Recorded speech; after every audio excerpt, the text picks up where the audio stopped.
I'm wearing my cool guy glasses so I can tell you which set is the coolest.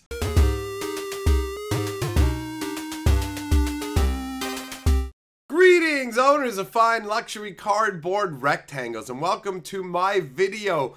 Flavor epic battle to the death. Well, not really, because nobody's gonna die. Between Amonkhet and Ixalan. And I got my cool guy glasses on, but I'm gonna have to decoolify because I can't actually wear these and do what I'm supposed to. I just put them on because I desperately want you to think that I'm cool. I'm appealing to the kids.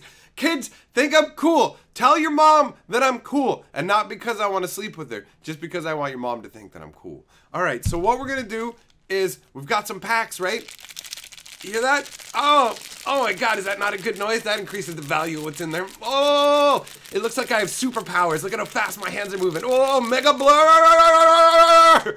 Alright, good enough. That's end of, Perp's dizzy now. I'm dizzy, mama. Oh, tell your mom Perp's dizzy.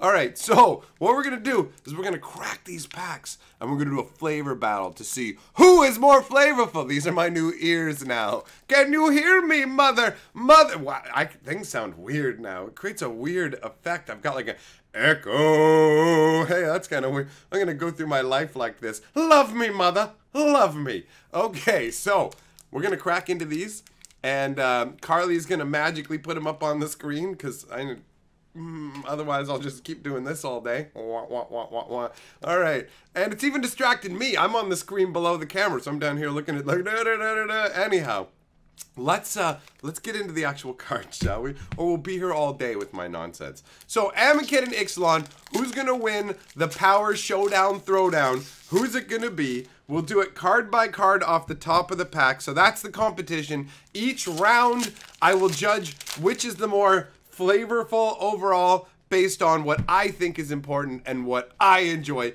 because it's my goddamn channel. And if you don't like that, go tell your mother so you and your mother can make a YouTube channel, and then I'll roast you on my channel. I'll make a channel called Roast Your Mother.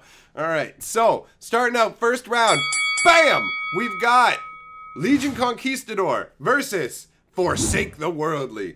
So Legion Conquestador is a 2/2 vampire soldier with a ridiculously gay stance.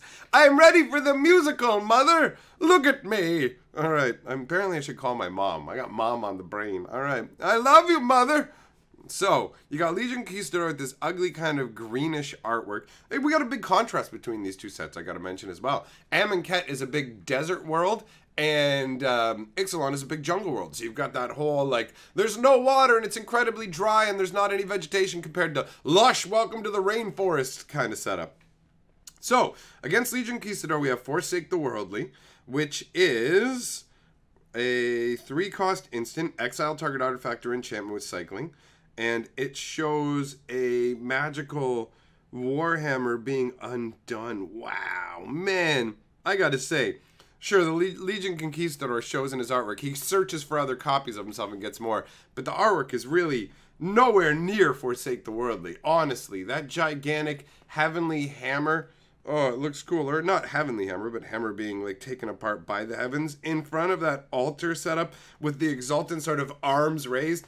It's an absolute win. So, round 1 goes to Amonkhet. So it's a win for Amonkhet and a lose for Ixalan. Next, we have, bam, we've got, for Ixalan, we've got Mark of the Vampire, and for Amonkhet, we've got Secret of Insight. So, Mark of the Vampire has a chick leaning back with blood leaking down her chin, gives creature +2/+2 and lifelink.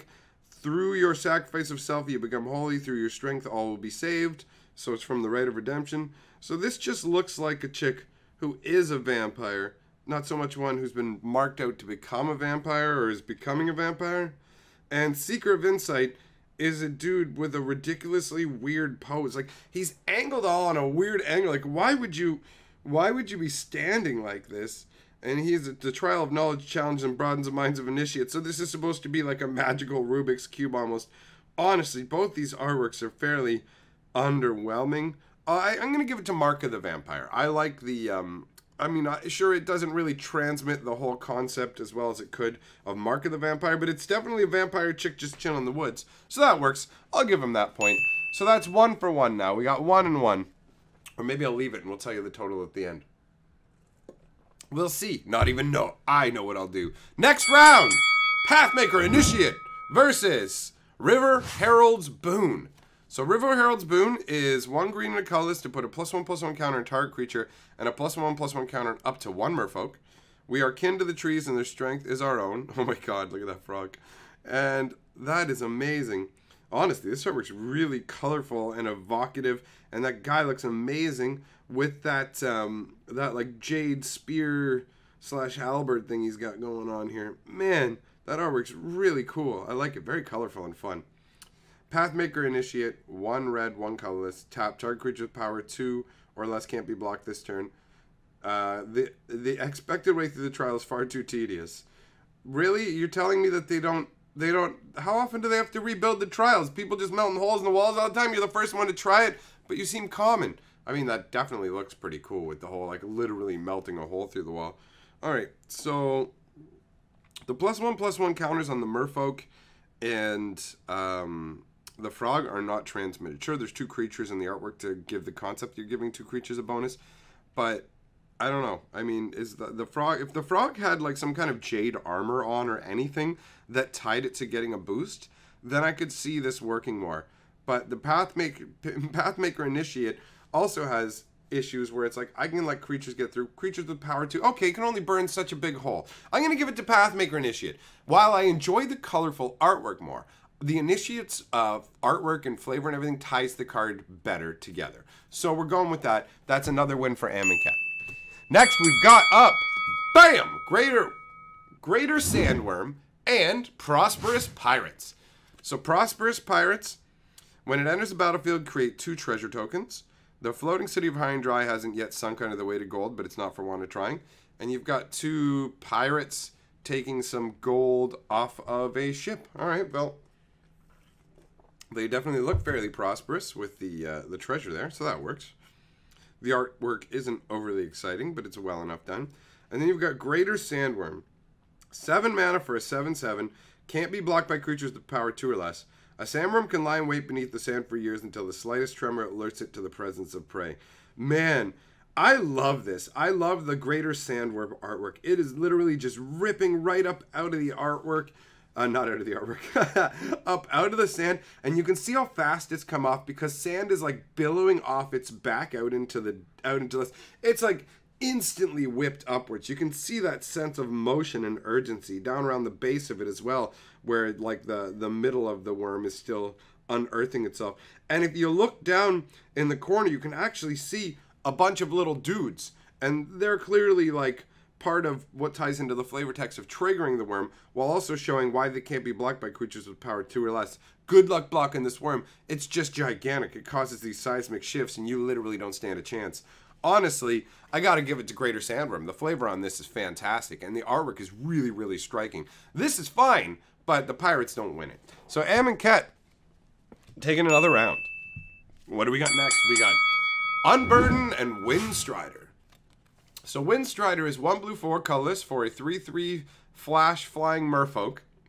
Currents are currents, whether in sea or sky. So the flavor text is there meant to show that they, you know, the parallels between water and wind and how it could be flying instead of living in the water, and that's fine. But the artwork honestly looks like it's wind's being used to attack a creature. And that part of it, to me, makes this look almost more like a combat spell as opposed to an actual creature. But that's a minor issue. And then we've got Unburdened, 2 black and a colorless. Target player discards 2 cards. Ambition requires clarity. If you have any doubts, they must be abandoned. That's crazy. That Minotaur's head has been cut open, and the blood is dripping from his head into that bowl. That's nuts, and that's representing the letting go of, like, unnecessary thoughts. Oh, wow. God damn. Who wins in this one? The artwork are both really good. I'm gonna go with, I gotta go with Unburden, honestly. Unburden wins for this one.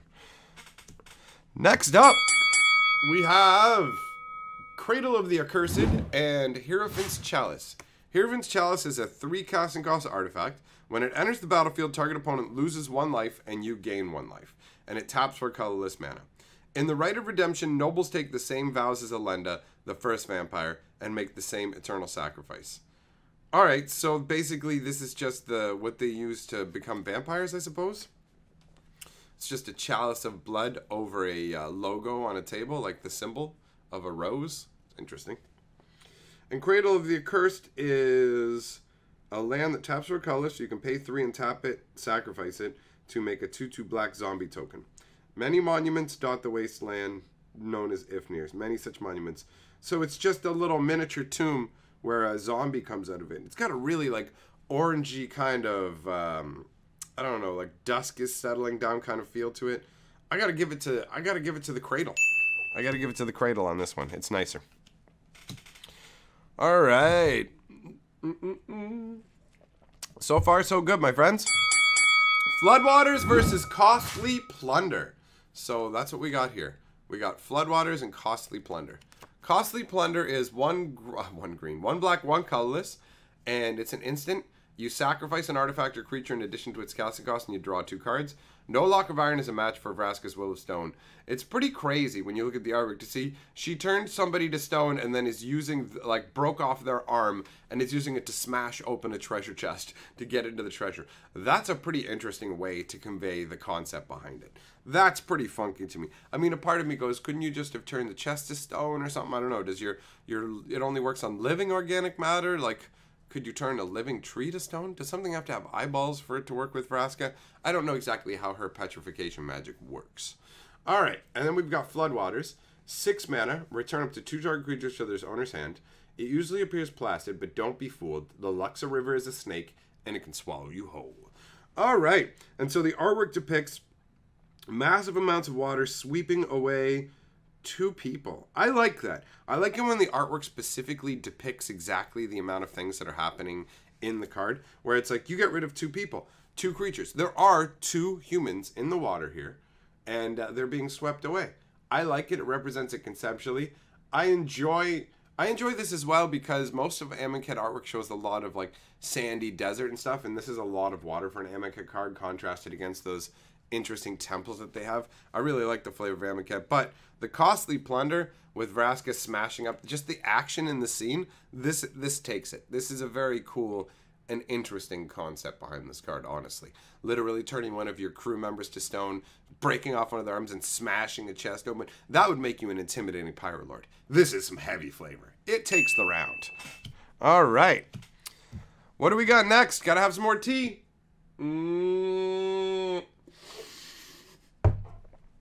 All right, boys. Stinging Shot. Bam. Fire Cannon Blast. Bam. Do we have 2 burn spells, pretty much? Nope. Nope. Similar, though. All right, 2 red and a colorless for Fire Cannon Blast. It deals 3 damage to target creature, or it has, if you have raid because you attacked with the creature, it deals 6 damage instead. Goblins, fearlessness, and diminutive size make them the perfect cannoneers. I have to say, the design that they have for the cannons in this, absolutely amazing. Like, is that just like molten metal or something? What is the goblin pouring in there? Like, it looks like that's how the goblins fuel this thing. Do they fuel liquid magic? Like, how are these cannons? How are these cannons fueled? I don't see like I don't see an area with like a wick or anything, and I see them carrying these pots of what looks like molten magical metal. I like it, man. And these goblins look funky. They have like a monkeyish aspect to them, and they gave them like blue skin and white hair. Artwork's very cool. And on the other hand, we have Stinging Shot. 1 green instant, put 3 -1/-1 counters on target creature with flying. So it's like a beefier version of Burn, honestly. Initiates must train to resist the natural toxins they use as weapons. What? That's what this is supposed to represent? This is supposed to represent one guy in a crop shooting another guy in a crop so that the toxins that they're using... it's kind of muddied. I don't like it. It doesn't... They're just trying to explain why this guy would be shooting at another guy inside the protection of the Hekma or whatever. I don't know. It's too bad, too, because the arrow tip looks amazing. Like, showing this as the stinging... and Stinging Shot, honestly, it feels like... an understatement, right? You've got a card called Scar, and that costs 1 mana and puts a -1/-1 counter on somebody, right? Like, that's what it does. It's -1/-1 for 1 mana, permanent -1/-1 counter. And this is 3 -1/-1 counters. 1 counter is a Scar. This is just a stinging shot. No, I feel like this is definitely a miss. Fire Cannon Blast takes the win on this one. Alright, now we're going with double black action. We've got Wasteland Scorpion versus Direfleet Interloper. Direfleet Interloper is 4 mana for a 2/2 menace. When it enters the battlefield, it explores. So everyone knows what explore is. You know, reveal the top card of your library. I have to read it anyways for some reason, even though I said I know what everyone does. And you put the card in your hand if it's a land. Otherwise, you put a +1/+1 counter on the creature. So I guess it does matter to bring that up, because exploring is, it does look like this person could easily be exploring some underwater catacombs. And I like the darkness contrasted with, like, the light of the area they're going into. There could be treasure in there. Who knows? That's nice. I like that. And you got the Wasteland Scorpion, which is a pretty simple... Like, it is a big-looking scorpion. All but the gods fear the scorpion's sting. Alright. I mean, it's got a weird bulbous thing on its face. I don't know why. It just feels like an everyday scorpion in, like, a gloomy kind of thing. It actually feels like it would be bigger than 2/2. So it's an impressive scorpion, but it doesn't really do that much for me. I'm giving it to the Interloper on this one. Alright. Oh, there might be a foil in one of these packs, because we're going common against uncommon now. Well, that's how we're playing them as they lie, man. Golf rules. Alright. So we've got Siren Storm Tamer versus Electrify. Alright, this should be an interesting round. 1 blue for a 1/1 flyer. Sacrifice Siren Storm Tamer to counter a spell or ability to target you or creature you control. He's the calm that hides the coming storm. I like this. I like the flying siren, like bird men kind of thing that they did with this set. I like the flying out of troubled dark waters with the rainstorm and everything, like out into the becalmed seas, and the sky is lighting up, and you can see that it's happening where he's reaching at his hand. So the entire flavor of this card, name, flavor, text, artwork, is all tied together beautifully, which is going to make it really hard for Electrify. Let's take a look at it. 1 red, 3 colorless, instant, deals 4 damage to target creature. Some hid from the storm. I embraced it and learned its name. That's an interesting way to talk about learning lightning magic. And I definitely like the action pose where she's like doing this leap here or whatever and blasting another initiate, probably to death with that electricity. Man, that's crazy. That's some nice looking artwork. She looks lovely too. Very attractive. I enjoy this artwork. It's good, and I like the little glints coming off of her metallic shepherd's crook and all the little birds flying by in front of that cat sphinx in the background. That big monument. Oh man, this is hard. I gotta give it to Siren Storm Tamer though, because everything's tied so well together on this card. Alright, Ronus's Monument versus Snapping Sailback. Alright, what do we got? Snapping Sailback is 1 green, 4 colors for 4/4 flash, and it's got Enrage. Whenever it takes damage, it gets a +1/+1 counter. Lurking beneath the murky waters of Ixalan's river, sailbacks can rip a meal off the shore in the blink of an eye. Okay, so this is like a dinosaur crocodile equivalent. Must be a little harder to hide there, sailback, with that gigantic rainbow fin on your back. Oh, cool, and it's got like rainbow feathers on its neck and head, and little rainbow-esque like jaw lining and arm linings and stuff.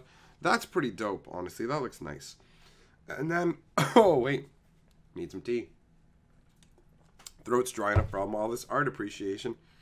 3 casting cost, artifact. Green creature spells cost 1 less. Whenever you cast a creature spell, target creature you control gets +2/+2 and gains trample till end of turn. The worthy shall hone a strong body to endure the boundless energies of the afterlife. Alright, well, I mean, it's just a bunch of monuments. It's a nice scenic piece, honestly, with the little boats down there in the water. It's very idyllic with that big serpent head monument off in the distance with the smaller little idols and monuments dotting the terrain there. This is a really, really nice landscape piece that sets the Amonkhet world very beautifully. But, I mean, the Snapping Sailback is just... I really like the vivid level of the artwork, and just the flash nature of it, like, can come out of nowhere, is really transmitted with it bursting out of the water. I'm giving it to the Snailback, actually. The Sailback, I should say. Alright, we got Reduced to Rebel and Lightning Strike. So, Lightning Strike is 1 red, 1 colorless, deals 3 damage to target creature or player. Storm on the horizon, Captain. And that shows a goblin getting electrocuted here. Oh, man. I like the purple lightning, but overall I think the artwork's kind of actually pretty boring. And then you got Reduced to Rubble, which gets 2 pieces of art, but they're both much smaller, which makes it a little trickier. So the Reduced part is a counterspell, and the Rubble part makes it so that up to 3 lands don't untap. So it shows this chick with the Reduce, she's moving her, she's got like a blue hand motion that's like wiping away a red spell. And then it's the same chick doing like a smash maneuver that's blasting up the up a temple. Wow, okay. You know what? I'm giving it to this because I really enjoy that concept across the 2 pieces of artwork. All right. Next up, we've got rare versus uncommon. We've got the rare, the Emperor's Vanguard versus Scaled Behemoth. And I was right, there is a foil coming up. All right, so Emperor's Vanguard is 1 green, 3 colorless. 4/3. Whenever it deals combat damage to a player, it explores. And you've got these dinosaur-aligned tribesmen in incredibly evocative armor. I really like the overlapping kind of metallic scaled plate mail that he has, and that old like chipped axe. I love their feathered headdresses. They're so bizarrely different. I really enjoy them. The one on the chick in the front is cool. I like it. It's got a really different feel. The world looks really fun and colorful and flavorful, and it does look like they're exploring. You know, like they got the one looking ahead to see what they can, and this one looking behind to make sure no one's coming up. I like this. And that's against the Scaled Behemoth. 6 mana for a 6/7 hexproof. Surviving an encounter with it is proof enough that Initiate is ready for the Trial Strength.